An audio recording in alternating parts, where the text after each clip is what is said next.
Dear friends, आज मैं Pitman shorthand की बुक का फ्रेजोग्राफी का चैप्टर बताने जा रहा हूँ। इससे पहले वाले वीडियो में मैंने फ्रेजोग्राफी का स्टार्ट किया था और उससे संबंधित आपको ग्रामर बताए थे और ये कहा था कि उसको याद कर लीजिएगा क्योंकि उसका संबंध इसमें बहुत ज़्यादा है, क्योंकि उसी से ही वर्ड बनेंगे और आशा करता हूँ आपने याद कर लिए होंगे वो। फ्रेजोग्राफी में फ्रेज का मतलब होता है दो या दो से अधिक वर्ड को आपस में जोड़ देना और उन वर्ड को लिख देने को ग्राफी कहते हैं। तो इन दोनों से मिलकर के फ्रेजोग्राफी बन गया। अब इसमें पहला जो है, जैसे आपको आई thank you, I thank you लिखना है।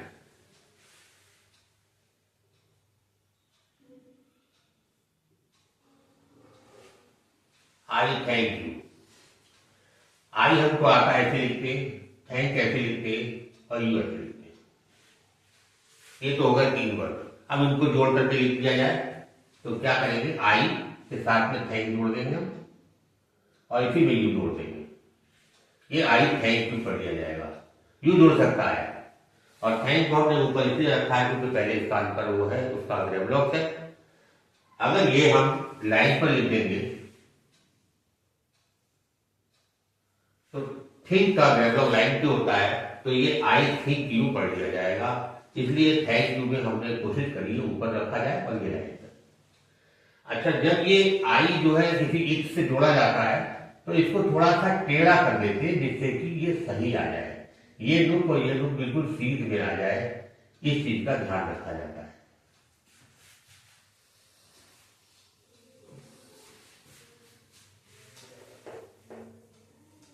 तो ये आई थिंक यू हो गया। अब अगला लीजिए, विद मच लिखना है आपने। विद ऐसे लिखते, मच ऐसे लिखते, दोनों को हम जब जोड़ेंगे तो विद ये जोड़ा हमने, मच के साथ जोड़ दिया, ठीक है, विद मच हो गया। ये एक फ्रेज बन गई हमने, फ्रेजोग्राफी हो गई। विद मच ये हो गया। अगर इसको हम लाइन पर लिख देंगे तो विच का ग्रामर लाइन पे होता है, ठीक है, विद विच पढ़ लिया जाएगा। और इसी तरीके से अब थोड़ा और बताता हूं मैं। जैसे आपको आई कैन लिखना है, आई ऐसे लिखते हैं, कैन ऐसे लिखते हैं। इन दोनों को जब जोड़ा जाएगा तो इधर की डंडी को हटा दिया जाएगा और ये ऐसे लिख दिया जाएगा, ये आई कैन पढ़ा जाएगा। जब आई कैन ये हो जाएगा तो आपको आई एम लिखना हो तो आराम से लिख लेंगे आप, आई एम। ये डंडी एम में मिल जाएगी तो ये आई एम हो गया। इसको ऐसे ना लिखेगा, पहले आई लिख दिया फिर एम बना दिया, ये पोजीशन नहीं आनी चाहिए। ये मान लिया जाता है इधर वाली डंडी इसमें आ गई तो ये हो जाता है I am.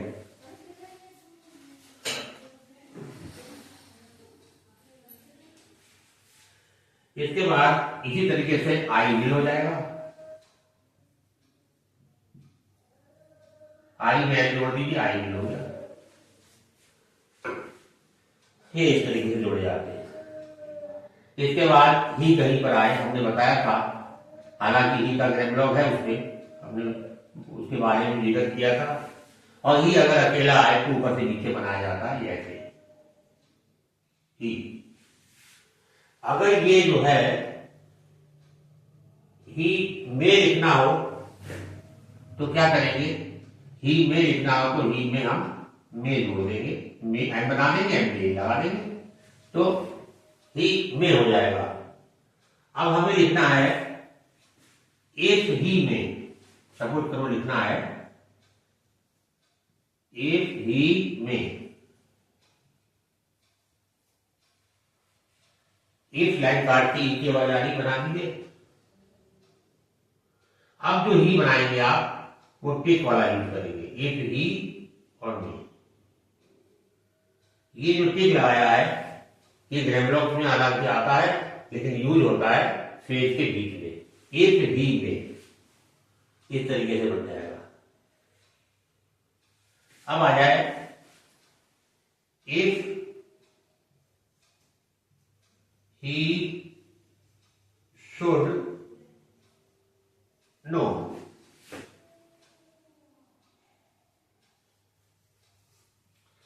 If he should know. अब आपको इफ ही लिखना आता ही है, एक लाइन काट के लिखा आपने, ही का टिक लगा दिया, फिर शुड नीचे से ऊपर लिखा जाता है, ऊपर लिख दीजिए नीचे से ऊपर, और फिर एंड में वो लगा दीजिए, ये हो जाएगा इफ ही शुड नो। इसमें ई की बिंदी लगाने की जरूरत नहीं है, वो आप करोगे तो आपको याद हो जाएगा। इफ ही शुड नो, ये एक फ्रेजोग्राफी बन जाती। इसके बाद आता है, जैसे आपको लिखना है सो मच,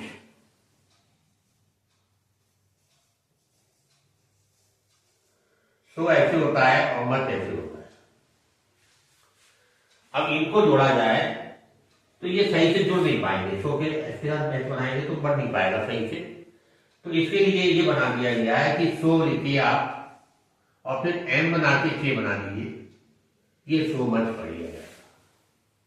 जब ये सो मच हो गया तो हाउ मच में भी ऐसे हो जाता है, हाउ ऐसे लिखते हैं हम, और मच लिखना हो तो ऐसे लिखते हैं, ये हाउ मच हो जाएगा। हमें जोड़ के इस तरीके से लिखा जाएगा, वैसे नहीं लिखा जाएगा, सो मच हाउ मच। इसके बाद मैं आपको वर के बारे में बताने जा रहा हूं।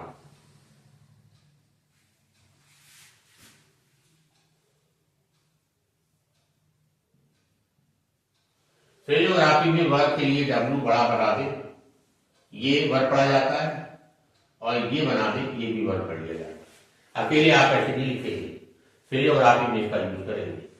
जैसे आपको देवर लिखना है, देवर, तो दे बनाइए ऐसे करके, और ये वर्ग ये आसान रहता है, तो ये देवर पढ़ लिया जाएगा। लेकिन आपको हूवर लिखना है,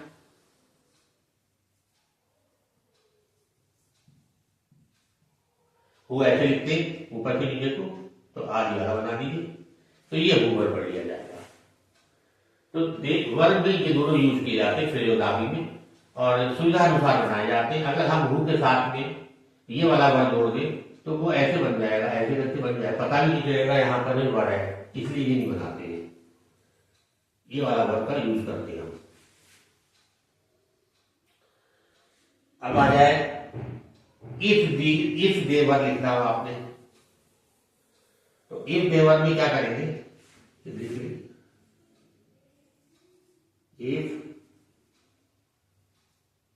देवर, इफ ऐसे लिखते हैं मालूम है, और दे ऐसे लिखते हैं, दे के साथ में वही वाला जोड़ा जाता है। इफ देवर इस तरीके से लिखा जाएगा। अब आ जाइए आप मी के बारे में थोड़ा बताता हूं। आपने ग्रेमलॉक सीखा हुआ है कि मी जो है ऊपर होता है, ग्रेमलॉक है मी का, और हिम का ग्रेमलॉक लाइन पर मी। अगर मुझे ऑफ हिम लिखना हो, ऑफ हिम, तो ऑफ के साथ में मैं ये जोड़ दूं तो मैं ऑफ भी पढ़ सकता हूं। तो इसलिए इसमें एक नियम बना दिया गया, जब ये जोड़ा जाएगा हिम के लिए यहां पर एक बिंदी लगा दी जाएगी, तो ये ऑफ हिम पढ़ा जाएगा।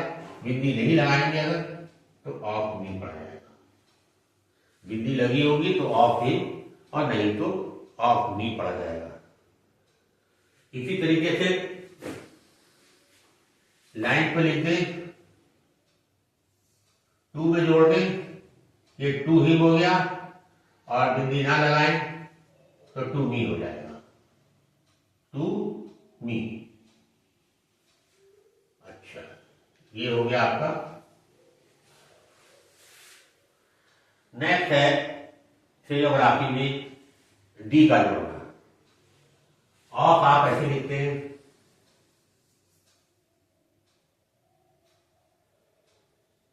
ऑफ डी लिखना मुझे एक साथ प्रस्तुत करो।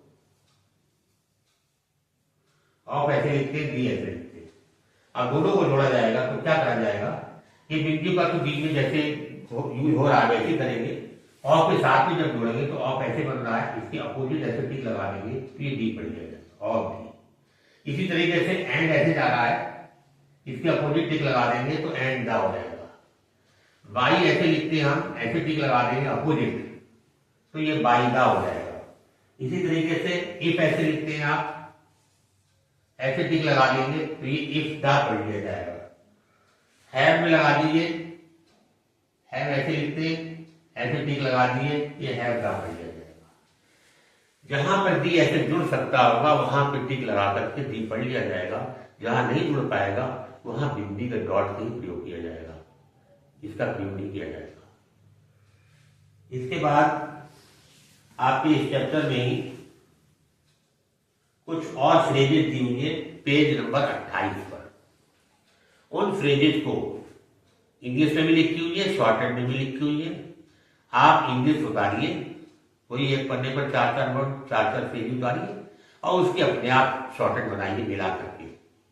मिला के बनाने के बाद में उस फ्रेज जो फ्रेज बनाएंगे आप लिखेंगे, उसको बुक से मिलान कर लीजिए कि मेरी सही बनी नहीं बनी, और सही नहीं बनी है तो उसको समझ लीजिए और उसको फिलअप कर दीजिएगा, ताकि वो फ्रेजेस याद होनी चाहिए।